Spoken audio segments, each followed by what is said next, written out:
Talk about practice today with Jonathan. Is it a physical one? Definitely. We definitely came out physical today. Kind of put concepts and all that to the side and just focus on basic football.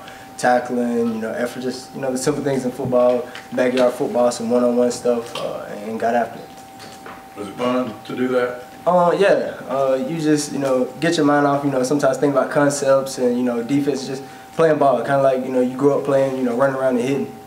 So it's definitely fun to be able to do that. And also, it's fundamental. It helps, and you'll be able to see that, in people's everyday game.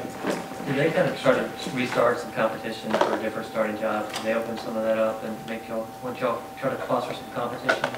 As far as defense, every day is, competition. We have our production. Your job's up for grabs, any day.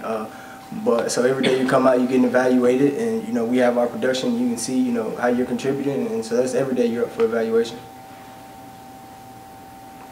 What have you seen out of those young DBs? Now that you've had 5 games to kind of watch them grow. What have you seen out of them now, and how different are they than they were that first week? They're growing, all of them. They've had some learning curves, some stumbles along the road, which is, they're freshmen. It's part of the game. But they're growing and learning each week. The key thing in football is not to keep making the same mistakes. So they're learning from their mistakes and being able to contribute. Like I said, we need them. We're going to continue to need them. And like I said, they're all getting better. How much has Rock Thomas, you feel like he's improved since his injury in practice? He always comes out with intensity. He's hard to tackle. He's a guy, he'll spin, he'll juke. But he's definitely, today he was out there, flying around and being his normal self. Jonathan, how's the team reacted to everything going on with Duke? I think we're staying positive. You want to try to keep all distractions out of the way and try to stay positive as a team. That was unfortunate, but as a team we have to come together and continue on. We still have the season to continue these games and finish out and play. Was everything that went on with Duke a distraction at times over his? I wouldn't say it was a personal distraction to the team. I feel like the coaches were able to put that aside, and as a team we were able to focus together and move past it. All teams are gonna have people get in trouble when things happen on and off the field, but it's up to the team to come together and put that to a side and say, hey, we're gonna focus on football, and we've always been able to do that. Do you feel good about the mindset of this team right now, considering the way the season's kind of started? Definitely. Like I said, we do have 2 losses, but there's a lot of football left to be played, especially the way it's shaping up right now. No one's being consistent. I think LSU is the only team, Texas A&M the only team with no losses. So we're definitely still think we have a chance, and we still come out with that same mentality every day. In situations like this, who steps up on the team as leaders? Who do you guys look to? You always look to the older guys. That's the first place. It has to start with people who've been there and done that before.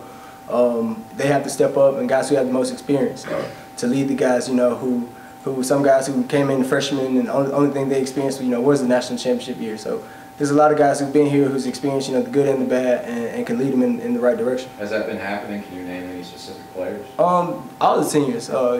Jonathan Wallace on offense.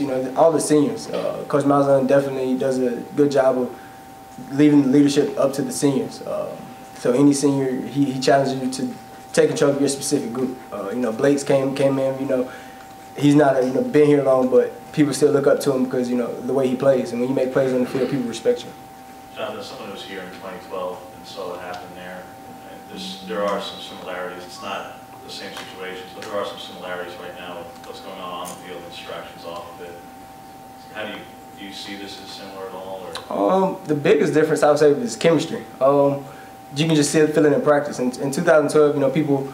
I can sense that people were giving up, but no one's lost faith, no one's lost hope here. Everyone's fighting. Practice is still live, and everyone's jumping around and excited. And anytime you have energy, that's the main point. People want to bring energy to practice and still come out and play. And as a senior, what was your impression of Duke's in all of his situations? Was it like, hey, I got to help him, or hey, he's got to get his act together? Or you always try to reach out and help people. I personally have reached out to him, but at the end of the day, it's all personal, and I'm sure I hope him the best. It's not the end of the road for him. I hope not, and I hope him the best.